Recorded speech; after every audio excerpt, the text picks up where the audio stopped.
सांभाळणं हाच स्त्रीचा मूळ स्वभाव. काळाच्या ओघात स्त्री घराबाहेर पडली ती शेतकरी रूपाने आहे. अन्नपूर्णा आता शेतात राहू लागली. तिच्या हातातील मोहट पोळ्या उधळू लागल्या आणि तिच्या मायेत आणि त्याच्यातील माया पाखरांना हुकवू लागली. पुढे स्त्रीचं दातृत्व शिक्षणातही आलं. सावित्रीबाईंनी त्याची सुरुवात केली.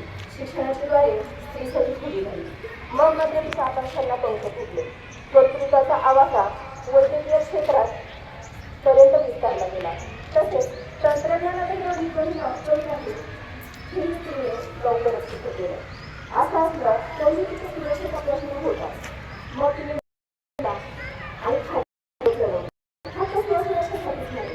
समाजाच्या प्रत्येक घटकाच्या रक्षणासाठी आणि ऑपरेशन सिंधूच्या निमित्ताने ते पुन्हा एकदा सिद्ध झालं. पण प्रत्येकीचं शिक्षणाचं स्वप्न पूर्ण होईलच असं नाही. तरी संसार तर अंगावरती आहे आणि त्याची जबाबदाऱ्या पण. घरचा भार उचलण्यासाठी सुरू केलेल्या छोट्या छोट्या उद्योग व्यवसायातून अगदी पापड लोणच्यासारख्या उद्योग व्यवसायांमधून तिला मोठं उद्योगपती कधी बनवलं हे तिला कळलं देखील नाही.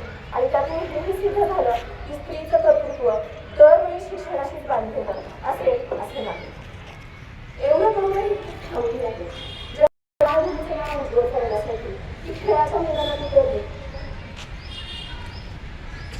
आणि अनेक अडचणींवर मात करत विरोधी मोडून काढत स्वतःच्या कर्तृत्वाचा आणि देशाचा ध्वज जगभर ओढला आणि फडकवला. कर्तृत्वाला अनेकदा सौंदर्याची जोड मिळाली.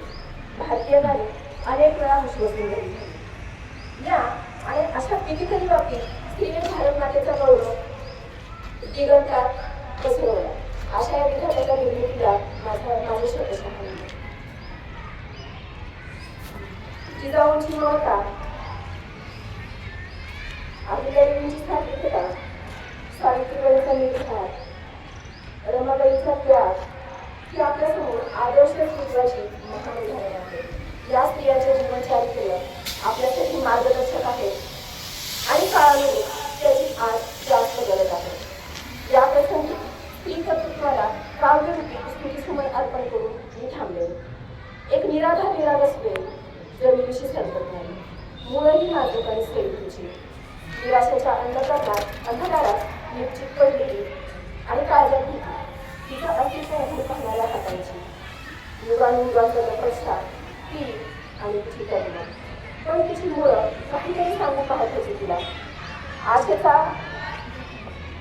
अशातच आशेचा एक किरण तिचा प्राणात ठरला आणि गुलामगिरीचा अंधकार हळूहळू होईना पडू लागला. मग मुळांनाही शोध लागला पोषण तत्वांचा नव्याने. आणि त्यावरच ती तिची फुले तिची पाने. त्याच पानांवर आता ती लिहिते.